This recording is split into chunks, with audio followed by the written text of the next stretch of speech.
Nah, letak geografis. Nah, letak geografis adalah letak nyata suatu wilayah di bumi. Nyatanya di mana?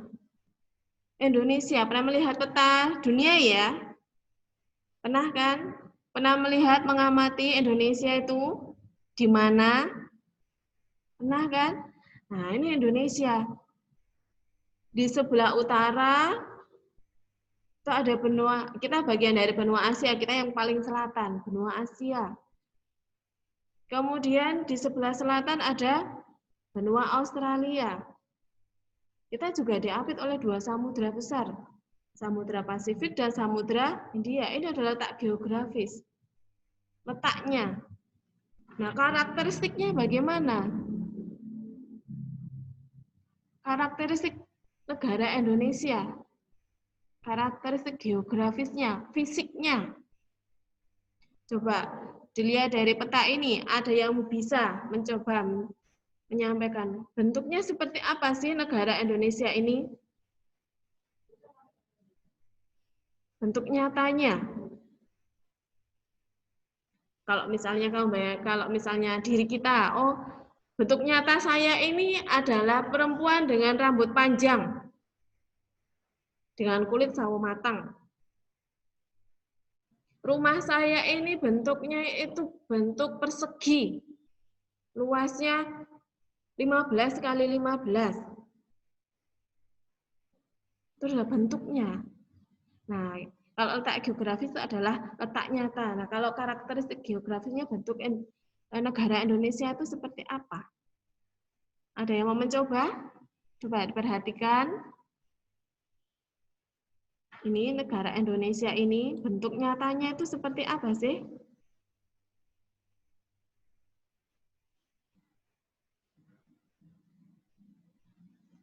Ada yang mau mencoba?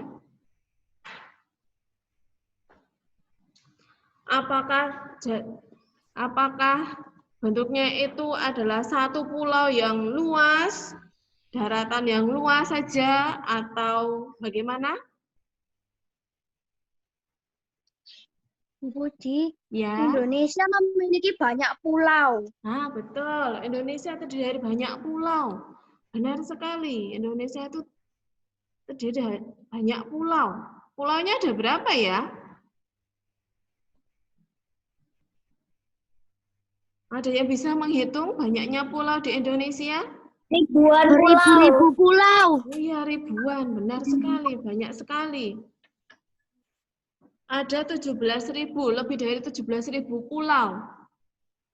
Nah ini, negara Indonesia terdiri atas banyak sekali pulau-pulau. Makanya disebut negara apa? Kepulauan. Nah, Kepulauan. Indonesia disebut sebagai negara kepulauan karena terdiri dari banyak pulau. Dari Sabang sampai Merauke itu ada 17.000 lebih pulau. Nah, yang tampak yang besar-besar ini hanya beberapa yang besar, tapi yang kecil-kecil banyak sekali. Nah, ini karakteristik yang ini. Negara kepulauan karena terdiri atas banyak pulau. Kemudian, nah ini. Nah, Indonesia merupakan negara kepulauan terbesar di dunia.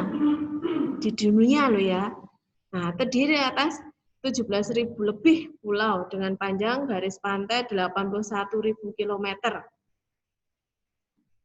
Nah, kalau dilihat di sini, nih Indonesia nih ya, yang ada batasnya ini.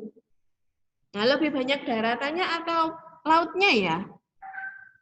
Lautnya. Lautnya, Bu, lautnya. 80% lautnya, Bu, lautnya.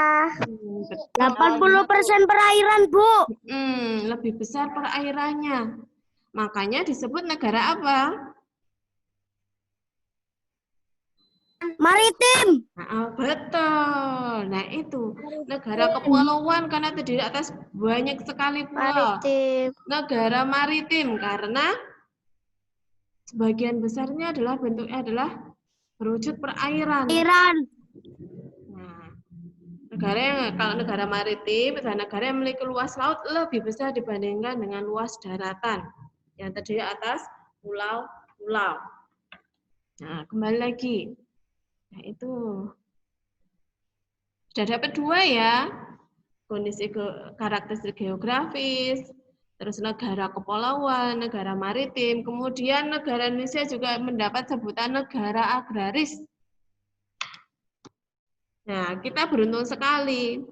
Negara kita ini berada di garis khatulistiwa. Kita sepanjang tahun bisa mendapatkan sinar matahari. Jadi, kondisinya tanah yang ada di Indonesia ini subur. Kita bisa bercocok tanam sepanjang tahun. Tidak ada musim salju. Kalau musim salju kan tidak bisa bercocok tanam. Nah, makanya negara Indonesia juga mendapatkan sebutan negara agraris. Kenapa ya? Karena sebagian besar penduduknya bercocok tanam. Petani, Bu. Sebagian besar penduduknya bercocok tanam. Ya, karena sebagian besar penduduknya berprofesi sebagai petani, bercocok tanam. Entah itu petani sawah, petani kebun, atau petani tambak. Nah, Indonesia memiliki banyak. Nah, ini karena sebagai petani dengan bercocok tanam, apa saja bisa di perkebunan, bisa persawahan, hutan. Nah, kita sepanjang tahun bisa bercocok tanam, tinggal tergantung nanti apa yang mau ditanam. Tapi kita bisa menanam sepanjang tahun, berbeda dengan negara 4 musim. Kalau musim salju nggak bisa menanam. Musim panas juga tidak bisa, kesulitan. Nah, kita bersyukur. Kita berada di garis khatulistiwa yang sepanjang tahun bisa mendapatkan sinar matahari. Walaupun kemarau juga tetap bisa bercocok tanam. Nah, itu ya. Sudah mulai paham ya? Negara kepulauan, negara maritim, negara agraris. Sudah ya? Sudah paham? Sudah ada gambaran ya? Ya, Bu. Yes. Ya, Ada Bu. yang belum? Udah, Bu. Udah, Bu. Udah. Oke, sip. Pinter ini anak 5A. 5A bisa ini pinter-pinter ini. Oke, kemudian kalau sudah mengerti, mempunyai gambaran Indonesia sebagai negara kepulauan, maritim, agraris. Nah, kita lihat dampaknya apa ya terhadap kegiatan kehidupan ekonomi, sosial, budaya, komunikasi, dan transportasi. Kita satu-satu dulu ya. Kita mulai dari kehidupan ekonomi dulu. Kehidupan ekonomi itu yang bersangkutan dengan apa? Uang. Nah, dengan uang, dengan Kebutuhan. kesejahteraan, dengan Kebutuhan kebutuhan pokok. hidup. Benar, yang berhubungan dengan uang, kebutuhan hidup. Nah, sekarang dilihat. Negara Indonesia terdiri atas banyak pulau. Terus kalau seperti ini banyak pulau, terus lebih besar lautannya, kira-kira sumber daya alamnya bagaimana? Melimpah atau tidak? Melimpah. Sangat melimpah. Sangat melimpah, Bu. Sumber daya alamnya melimpah sekali. Melimpah. Melimpah. Betul. Melimpah, Bu. Ya, kita sumber daya alamnya sudah melimpah. Kalau sumber daya alamnya melimpah, terus bagaimana dengan kehidupan ekonomi warga masyarakat Indonesia?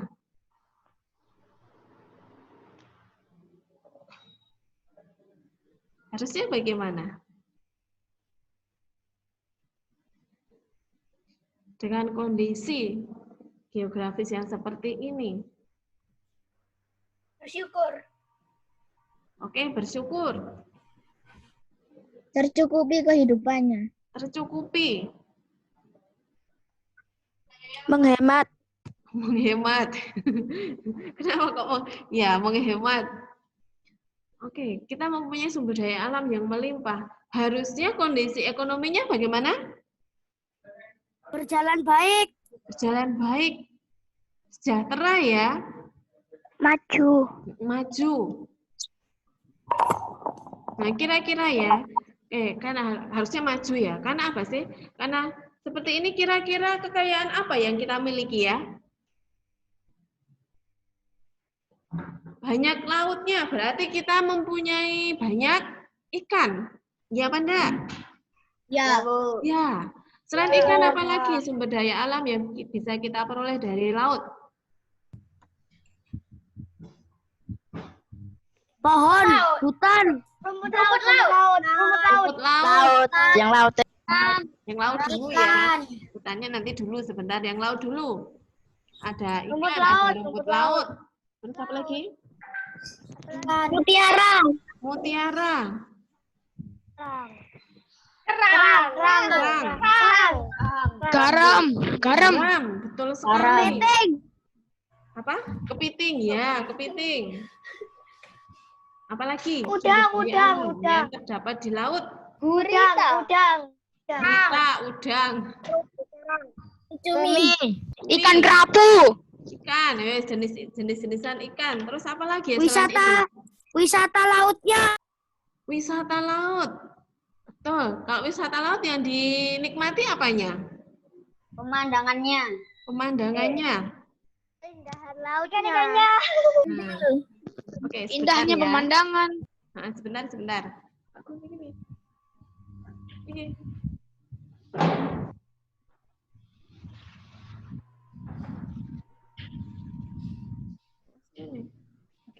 Agak sedikit loh.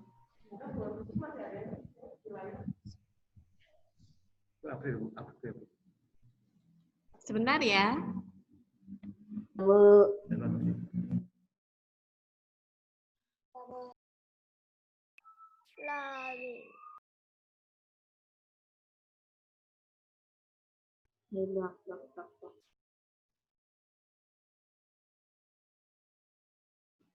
Oke, kita lanjutkan. Sampai mana tadi?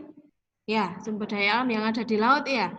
Selain yang, lanjut yang itu tadi. Untuk pariwisata tadi, wisata yang dinikmati apanya ketika di laut itu? Pemandangan. Keindahan karangnya. Keindahan karang. Terumbu karangnya. Apalagi? Suasananya. Suasana apa? Dari pantai ya? Pemandangan. Pemandangannya. Keindahan lautnya. Keindahan laut. Ya, ketika kita di Angin kamar segar. di laut yang nampak hanya air saja.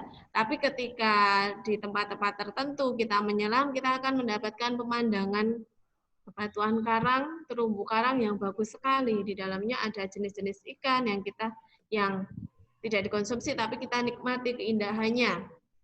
Selain itu, ada banyak, karena kita dikelilingi oleh laut, berarti kan banyak sekali pantai. Nah, itu kita juga bisa menikmati pemandangan di pantai.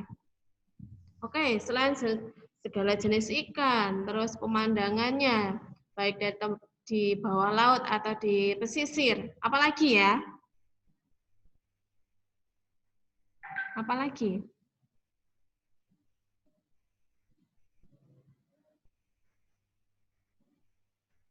Jangan dicoret-coret ya. Apalagi? Masih ada lagi loh.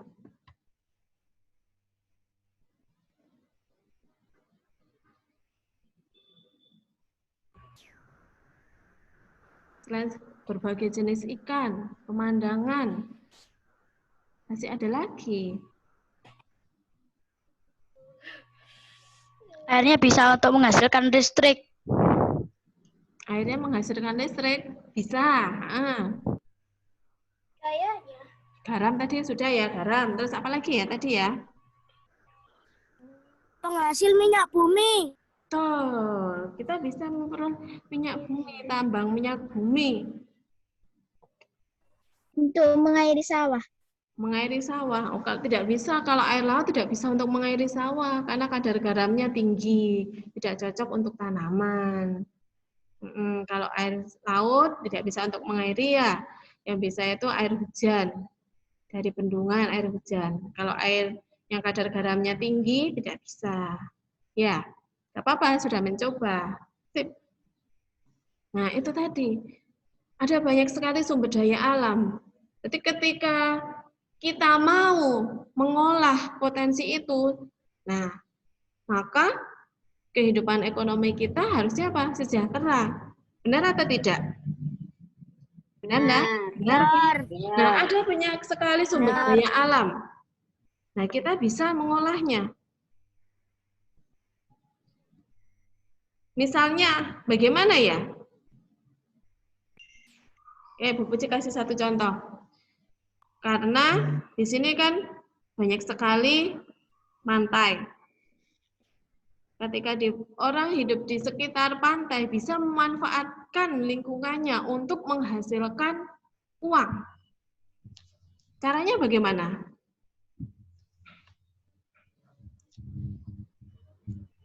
Nangkep ikan terus dijual. Menangkap ikan kemudian dijual. Bagus. Terus, apalagi? Menjadi petani tambak ikan.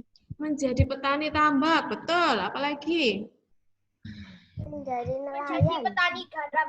Menjadi petani garam, betul. Menjadi petani sayuran.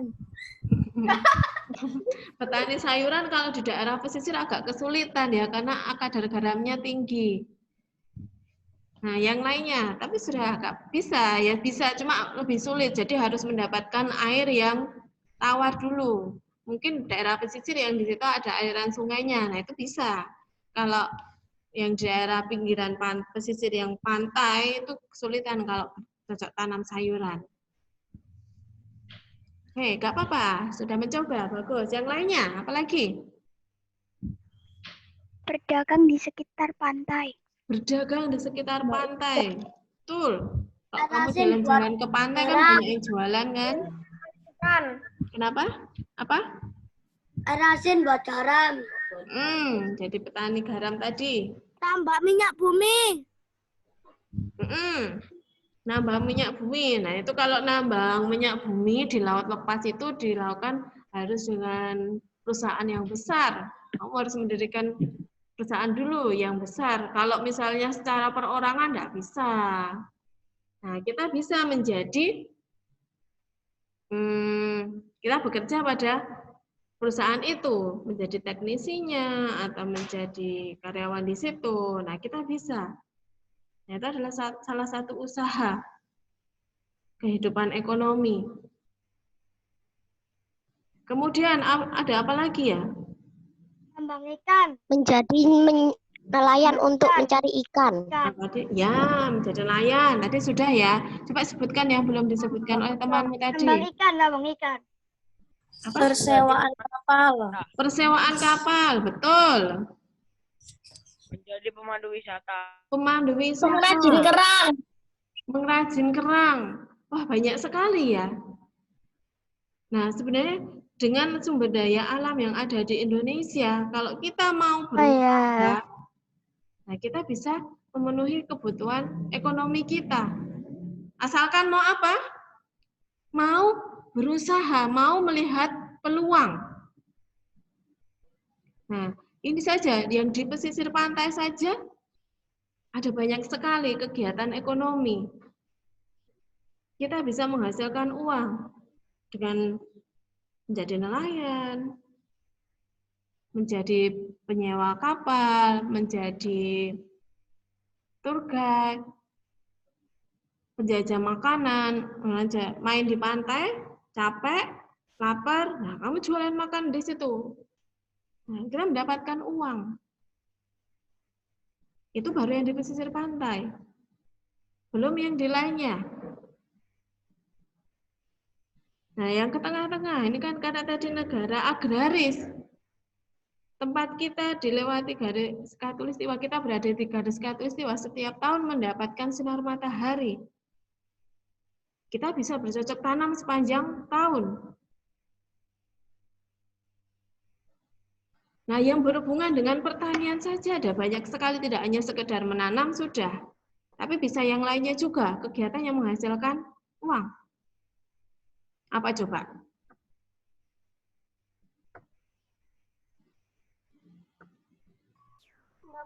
memiliki perusahaan. Perusahaan pengolahan makanan, ya.